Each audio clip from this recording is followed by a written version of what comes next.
Qué 2021, nos empieza a sorprender lo mejor siempre, querido Ezra. ¿Cómo viste ayer? ¿Qué lectura de tantas que hay tomas, querido Ezra? Muy buenos días. Hola Luis, buenos días al auditorio, buen 2021 para todos. Pues sí, comenzamos con esto que pues todo el mundo decía va a suceder. Trump no se va a ir así limpiecito de la Casa Blanca, pero la verdad es que es de esas verdades que hoy mismo lo decían muchos ahí en la Casa Blanca y en muchos espacios de seguridad o órganos de seguridad de los Estados Unidos, lo avisaron abiertamente. El propio Trump decía que no iba a permitir que esto sucediese y sin embargo pescaron pues verdaderamente ahora sí que con los pantalones abajo a los aparatos de seguridad del Capitolio. Se trató sin duda alguna de una acción en donde Trump lo que hizo es pues lo que ha hecho siempre, jugar con la irracionalidad, la posibilidad de generar una situación en donde se diese un elemento de desgobierno, de falta de legitimidad, de imposibilidad de finalmente llevar a cabo la sesión de confirmación del voto electoral, que es simplemente la lectura del mismo, y a partir de ello la negación, digamos, del propio Joe Biden como un presidente legítimo de los Estados Unidos. Los momentos creo que son importantes en términos de la precisión que hay que entender que tiene este proceso, y hay que hacerlo de manera tal, Luis, que quedó claro que cuando el señor Mike Pence empezó a decir abiertamente, primero que él manda el tuit en la mañana, dice yo no puedo hacer cosas que la Constitución no me permite, no puedo echar abajo directamente el proceso.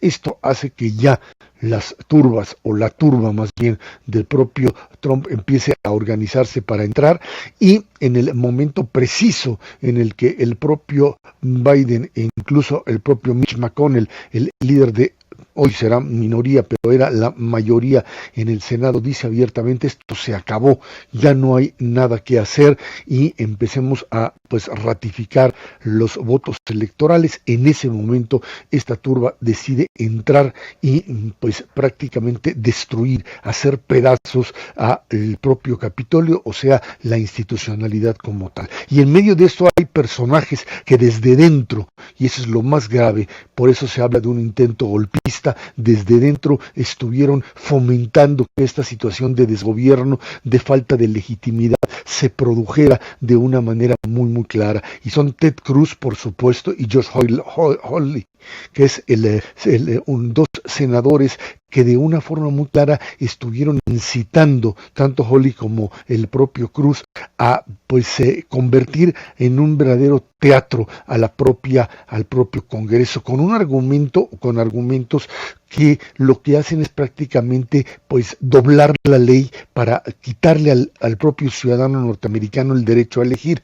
Lo que ellos argumentaban abiertamente era que el derecho final de elegir a un presidente en los Estados Unidos recaía en el derecho del Congreso a nombrar directamente a los electores, o sea, prácticamente a saltarse al propio votante y decidir quién es el que conformaba el colegio electoral, que a su vez iba a nombrar al propio presidente.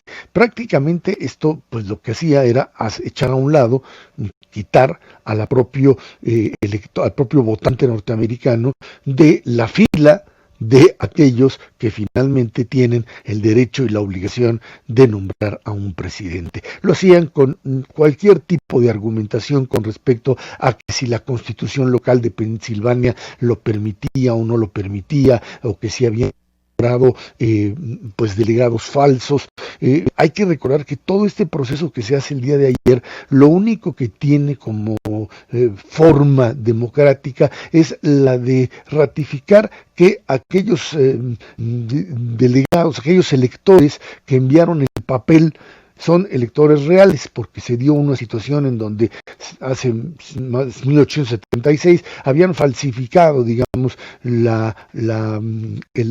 papel a partir del cual se habían presentado electores que no eran los que originalmente se habían planteado, en una especie de pues fraude de esas épocas, y que quedaba como una forma de ratificar algo que el pueblo había elegido. Y con este argumento prácticamente fuera ya de toda lógica, pues de lo que se trataba era básicamente de entorpecer el proceso, de que alargando el tiempo se buscasen elementos de inconstitucionalidad para que el señor Biden no pudiese ser presidente. Y la turba hizo lo suyo, se metió, destruyó, convirtió a los Estados Unidos en una república bananera, en una república en donde pues prácticamente una turba puede tomar el Capitolio y las fuerzas de seguridad se tardan horas en llegar, y en donde finalmente hasta 4 personas fallecen porque pues esta turba viene armada, y se da este tipo de conflicto en donde los Estados Unidos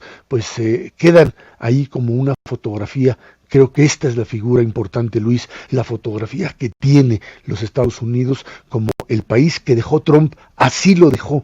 Esto es lo que construyó Trump durante 4 años, desgraciadamente, y afortunadamente el señor ya se va, y le toca ahora sí que desde la destruida o el destruido Capitolio, o el semidestruido, como le quieran llamar, el propio Capitolio, reconstruir una democracia norteamericana que aguantó, Luis, finalmente aguantó 4 años de un dictador, de un matón. Ya se va, y la pregunta es, ¿cuándo se va, Ezra? Te leía con mucha atención ayer también en tus redes sociales, y bueno, por ahí la idea de lo que podía llegar a suceder en torno, no sé, a una especie de impeachment, a la aplicación de la enmienda 25, y que saquen a Trump por incapacidad, con la intención de que pues le den un indulto, ¿no?, en estos 15 días y quede impune. Mira, ya me estaba yo también enloqueciendo con respecto a lo que podía suceder. Oh, pues, es muy interesante, digo, a ver, esto es inédito, se valía de todo, pues, yo creo.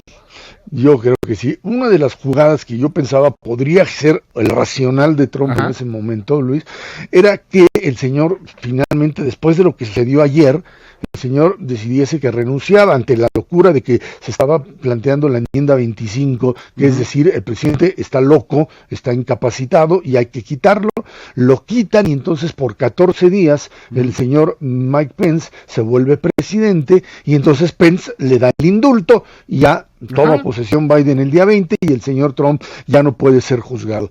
No creo, ya, o sea, ya me parece que pues era parte, digamos, de una histeria mía, pero la verdad es que esto podría haber sucedido, podría haber estado en la mente, y estuvo en la mente de algunos, esta posibilidad de Trump de pues tratar de liberarse de la responsabilidad después de esto.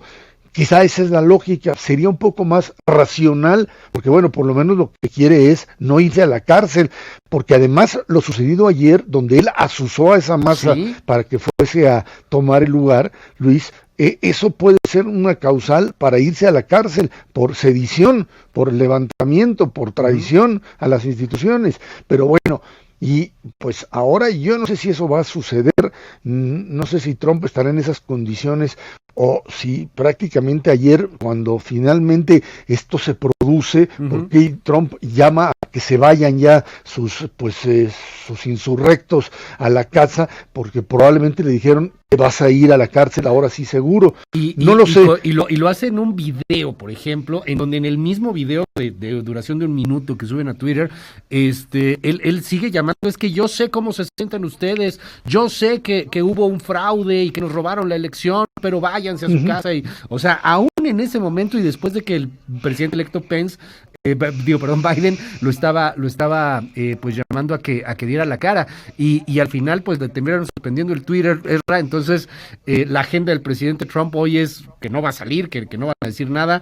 Muy interesante lo que se puede estar moviendo. ¿Tú crees? Porque ayer se movía mucho, y me gustaría mucho conocer tu lectura, la posibilidad de la renuncia de miembros del gabinete, o la posibilidad de la aplicación de la enmienda 25 por la mitad más uno del gabinete, o por el mismo vicepresidente. ¿Podría llegar a pasar desde tu perspectiva? ¿Qué ves? es muy complicado que la enmienda 25 vaya a proceder, porque escuchando ayer pues, especialistas en legalidad de lo que se llama legalidad presidencial en Estados Unidos, es un proceso demasiado largo. O sea, tienes que obtener la mayoría en el gabinete. Hay que ver quiénes quedan en el gabinete y no han renunciado, y esto tendrían que además pasa al propio presidente, el propio Trump, quien tiene el derecho a refutar esto. Es un proceso que en 2 semanas no te da, o sea, no te da el tiempo para llevar a cabo un proceso de esta naturaleza. Por eso en una de esas se da lo que pues pasó con Nixon en un momento dado, que antes de llegar al impeachment, que es otro procedimiento distinto, renuncia, y finalmente renuncia a cambio de una negociación que le da el indulto, y esto es lo que sucedió con Gerald Ford, que finalmente lo indultó, pero en un proceso, digamos, de negociación de un determinado tiempo. Este hombre se negó a negociar, descalificó a todos, insultó, ofendió y destruyó prácticamente, o intentó destruir la democracia norteamericana. Ahora sí, el próximo fiscal que está por nombrarse y el propio Departamento de Justicia de Estados Unidos, creo que si este hombre no estaba o creía que no podía llegar a la cárcel por lo que ha hecho, por todo lo que hay detrás en términos fiscales, en términos políticos, en términos de espionaje y de relación con Rusia, etcétera, etcétera, etcétera. Hoy, después de lo que sucedió ayer, este hombre va para la cárcel, va a terminar en el bote, sin duda alguna. Ahora, si lo quiere negociar, pues lo podrá negociar.